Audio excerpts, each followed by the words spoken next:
मेरा नाम जयपाल शर्मा। मेरी उम्र इस वे 73 ईयर्स है और मैं रंजीत एवेन्यू के रहना और मैनू गोडिया की प्रॉब्लम सी। काफ़ी देर तो 4-5 साल तो मैं गोडिया की प्रॉब्लम सी। मेरा एक गोडा जोड़ा राइट साइड का वो विच धस जाता सी सैर कर लग्या और अखीर ते मेरी ये हालत हुई कि मैं चल नहीं सी सकता, सैर नहीं सी कर सकता।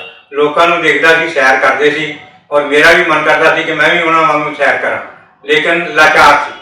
फिर मैं एक दिन कैंप लगा और मैनू इश्तिहार मिलया ये रंधावा हॉस्पिटल का। मैं डॉक्टर साहब को HP सिंह को आया, इन्होंने आन के मैं पूछा डॉक्टर साहब मेरी गोडिया की प्रॉब्लम है, दसो ये सॉल्व हो सकती है। डॉक्टर साहब ने मैनू पूरा सदी दी कि तुसी भी साडे कोल आओ और इसका ऑपरेशन होएगा, ऑपरेशन हो के तुहाडी लाइफ बदल जाएगी।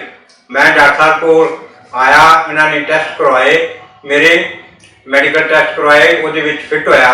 फिर उस तो बाद मेरा गोडिया का ऑपरेशन 31 जुलाई को मैं दाखिल होया और 1 अगस्त को मेरा 1918 के ऑपरेशन होया, जिहदे ऑपरेशन के मैं 6 दिन इत्थे हॉस्पिटल के रहा। मैनू बड़ा अच्छा ट्रीटमेंट दिता डॉक्टर साहब वालों और बाकी सारे स्टाफ वालों, बड़ी कोआपरेशन मिली। मैं बहुत खुश होया इस हॉस्पिटल के स्टाफ के उत्ते और डॉक्टर साहब के वतीरे के उत्ते। डॉक्टर साहब ने मैनू बहुत अच्छा ट्रीटमेंट दिता। फिर मैं अपना इथों घर चला गया। फिर उस तो बाद मेरी अपना ट्रीटमेंट हुई फिजियोथेरापी मैं 3 महीने के 2.5 महीने करवाई है।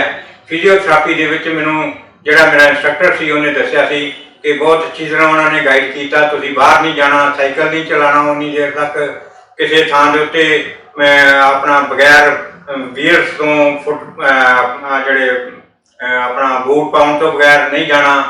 तो फिर स्टिक के नाल उन्होंने चलाया। फिर उस तो बाद आहिस्ता आहिस्ता स्टिक छड़ाती, फिर आहिस्ता आहिस्ता वैसे मैं चलिया सड़क के उत्ते। फिर उन्होंने कहा कि उच्ची नीवी थान के उत्ते नहीं तुसीं जाना, जदों भी जाना अपना वो फुटवीयर पा के जाना। तो उस तो बाद 6 महीने तो बाद मैनू हुण इस वे मैं बहुत अच्छा चल लेना, साइकिल चला लेना, रेसिंग कर लेना और अपना जीवन बड़ा अच्छा मेरा बतीत हो रहा।